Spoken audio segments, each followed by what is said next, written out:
제가 상담 때 가장 많이 드리는 말씀은 어디가 고민인지, 팔자가 고민인지, 심술보가 고민인지, 내지는 뭐 덩어리가 처졌는지, 가죽이 처졌는지를 보시라고 먼저 말씀을 드리죠. 그래서 거기에 따라서 자르는 수술을 할지, 당기는 수술을 할지 그걸 권해드립니다.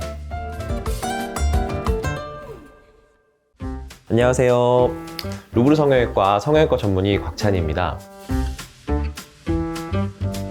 노화의 핵심인 처짐과 꺼짐 중에서 처짐을 근본적으로 해결해 줄 수 있는 것이 거상수술이 될 텐데요. 오늘은 여러 가지 거상수술 중에 나에게 맞는 수술은 무엇인지, 그리고 어떻게 선택해야 하는지 한번 말씀드려 보겠습니다. 제가 상담 때 가장 많이 드리는 말씀은 어디가 고민인지, 팔자가 고민인지, 심술보가 고민인지, 내지는 뭐 덩어리가 처졌는지, 가죽이 처졌는지를 보시라고 먼저 말씀을 드리죠.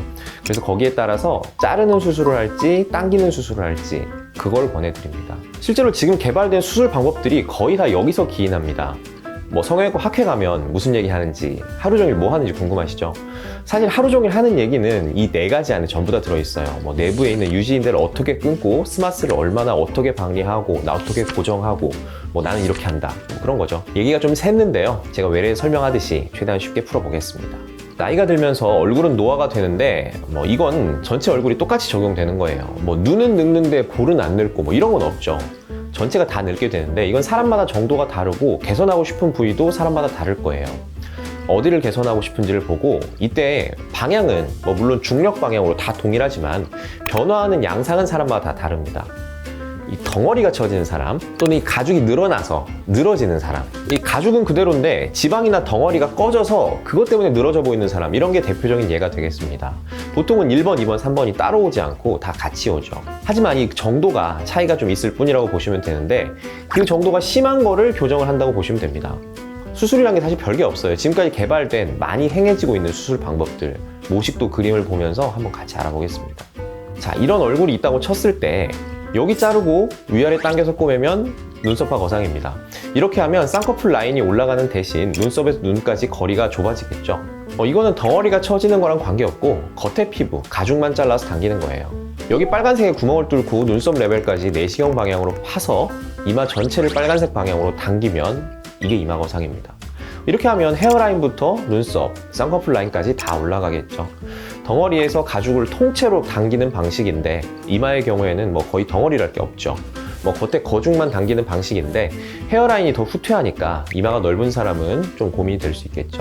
그래서 이마가 넓은 사람은 구멍만 뚫고 방리를 하는 게 아니라 빨간색 라인을 잘라내버리고 마찬가지로 눈썹 라인까지 판 다음에 위아래를 당겨서 꼬매게 되는데, 이게 이마 축소 거상입니다. 이렇게 하게 되면 아까 말씀드렸던 이마 거상의 장점하고 더불어서 헤어라인을 내려서 넓은 이마를 줄일 수도 있고, 눈썹부터 쌍꺼풀 라인까지 다 올라가는 이마 거상의 효과도 같이 누릴 수가 있습니다. 대표적으로 제가 설명드릴 때 모발 이식을 하실 분들, 특히나 뭐 M자형 탈모라든지 앞머리를 줄여야 되는 분들의 경우에는 이마 축소를 하는 게 사실 돈적으로도 싸게 먹히는 경우가 많아요. 보통 한 3,000모 모발 이식하려면 이 정도 이상 비용 들거든요.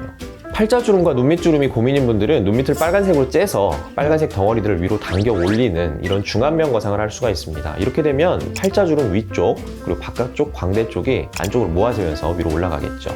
관자 쪽부터 귀 앞까지 절개를 다 해서 전체를 다 당기면 안면 거상이 됩니다. 관자부터 팔자, 심술보까지 덩어리들을 다 끌어올려주고 잉여 피부는 절제해서 가죽도 같이 잘라내는 방식입니다. 이걸 일부만 하거나 조금만 째서 미니 거상이나 뭐 다른 이름으로 부르는 경우도 있습니다. 이게 뭐 병원마다 다른 이름으로 부르는 경우가 있는 거고요. 이거를 만약에 칼을 안 대고 그냥 실만 넣어서 빨간색 부분을 당길 수도 있습니다. 이렇게 되면 팔자와 심술보 덩어리 부분은 올라갈 수 있겠지만 가죽을 잘라주는 수술이 아니기 때문에 이 당기는 부분, 끝부분은 피부가 좀 울 수도 있겠죠. 그리고 마지막으로 지방을 허벅지나 복부에서 뽑아서 부족한 부위에 채워주는 지방 이식 수술이 있겠습니다. 이렇게 하면 부족한 볼륨이 채워지니까 좀 빵빵한 느낌이 들겠죠. 자, 그러니까 여기까지 이제 그림 다 보셨으면 설명 끝났습니다. 이제 자기 얼굴을 보시고 뭘 하면 좋을지 한번 생각을 해보시면 사실 답이 금방 나오거든요. 이때 보실 거는 처음에 말씀드렸죠. 자기 덩어리가 좀 처졌는지 아니면 겉에 가죽이 처졌는지. 겉에 가죽, 즉 피부가 안 처졌으면 안 잘라내고 당기기만 하면 되고, 많이 처졌으면 잘라내버리고 당기면 되는 거고요. 얼굴이 꺼졌는지 아니면 처졌는지에 따라서 꺼진 사람은 지방이식이나 필러를 통해서 부피를 채워주면 됩니다. 혹시나 이렇게 설명을 들으셨는데도 이해가 잘 안 되시는 분들이 있을 것 같아서 제가 그러면 다음번 시간에는 실천 예제를 통해서 이런 사람들은 어떤 수술하면 좋을 것 같다, 저런 사람은 이런 수술하면 좋을 것 같다, 이런 거를 다시 한번 설명드릴 수 있는 시간 가져볼 수 있도록 하겠습니다.